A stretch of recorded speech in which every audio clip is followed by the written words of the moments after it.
7 శనివారాల వ్రతం చేయాలనుకుంటే ఈరోజు ముఖ్యముగా వారము శనివారం అయి ఉండాలండి. శనివారము ఏకాదశి, త్రయోదశి, పౌర్ణమి అయినచో చాలా మంచిదండి.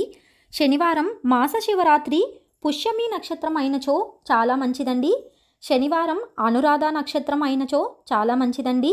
శనివారం ఉత్తరాభాద్ర నక్షత్రం అయినచో, శనివారం అమావాస్య తిథి, శనివారం శ్రవణ నక్షత్రం మరీ మంచిదండి.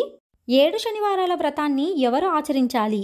ఏలినాటి శని జరుగుతున్నవారు, అర్ధాష్టమ శని జరుగుతున్నవారు, అష్టమ శని జరుగుచున్నవారు, గోచార రీత్యా జాతకరీత్యా శని మహర్దశ జరుగుచున్నవారు, శని అంతర్దశ జరుగుచున్నవారు, జాతకరీత్యా శని విదశ జరుగుతున్నవారు, జాతకరీత్యా మేష, కర్కాటక, సింహ, కన్య, వృక్షిక, ధనస్సు, కుంభ, మీన లగ్న జాతకులు చేస్తే చాలా మంచిదండి.